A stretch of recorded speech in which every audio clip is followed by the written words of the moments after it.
Well, good evening, visitors. Welcome to the Australian War Memorial's Last Post ceremony. My name's Richard Cruz, and joining us today from the Australian Army is Major Rob Lake. We welcome the veterans who have served, those that are still serving, and the families that support them. We also acknowledge the members of the RSL and services clubs who are watching the broadcast of this ceremony around Australia. This evening we're also joined by visitors who will be laying wreaths. Could I ask you to please stand and join in singing the National Anthem.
The Australian War Memorial was a vision of Charles Bean, Australia's first World War official historian. Bean landed with the Australian troops on Gallipoli and stayed with them at the front through to the end of the war. The idea of this national memorial and museum came to him at Pozières, France, in the depths of the bloody fighting of 1916. Bean's idea was that this would be a place where families, friends and Australians could mourn their loved ones buried in faraway places. It would also be a place that could help all Australians understand what these men and women had endured and what they had done for us. Bean's vision, to which we remain true, is best expressed as inscribed in the entrance to the memorial's galleries. Here is their spirit in the heart of the land they loved, and here we guard the record which they themselves made. Tonight we'll read the story behind just one of those on the Roll of Honour, which lists the more than 102,000 men and women who have given their lives for us in war and other operations over more than a century. But first we present a lament, Flowers of the Forest. Wreaths or floral tributes will now be laid at the base of the Pool of Reflection.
Today we remember and pay tribute to Sergeant Lancelot Douglas Nicol of the 14th Brigade of the Australian Field Artillery. Lance Nicol was born in Temora, New South Wales, and grew up in the town of Millthorpe. Nicol was a butcher and was running a new business at Forest Reefs at the outbreak of the First World War. He enlisted in the Australian Imperial Force in September 1915, went into training with the Light Horse.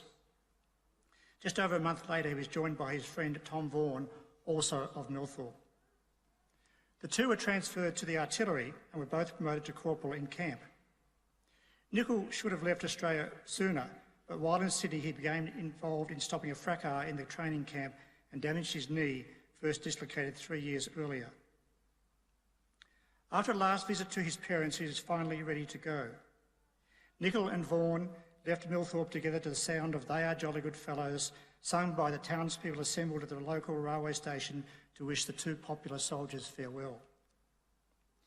In Egypt, Nicol continued to enjoy camp life, although he later wrote to his parents that he did not like the country at all. After a further period of training, he was sent to England and then to France and the Western Front. There, Nicol was diagnosed with a hernia and transferred to England for surgery, which took him some months to recover from.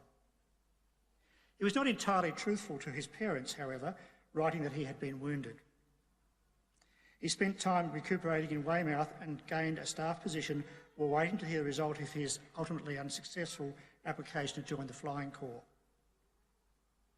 Nicol was sent back to his artillery unit at the Western Front.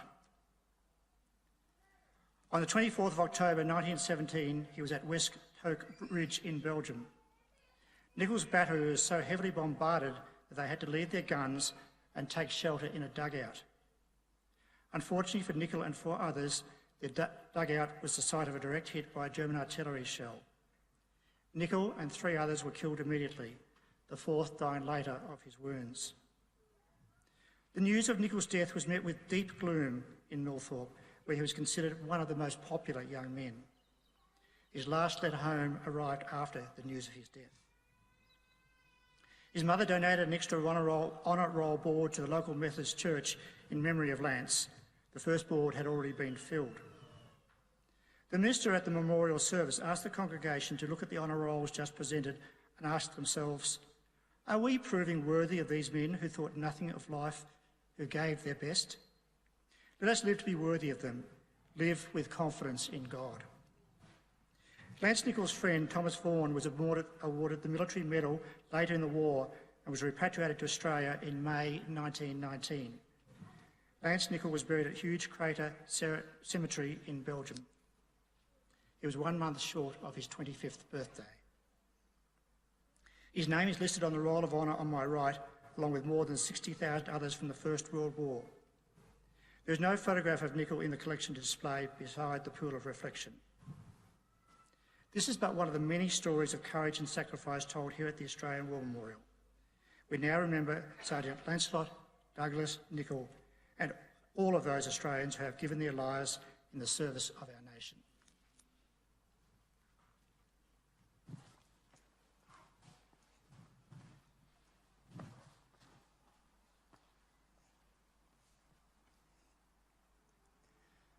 They shall not grow old as we who are left grow old. Age shall not weary them, nor the years condemn. At the going down of the sun and in the morning, we will remember them.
lest we forget. Lest we forget.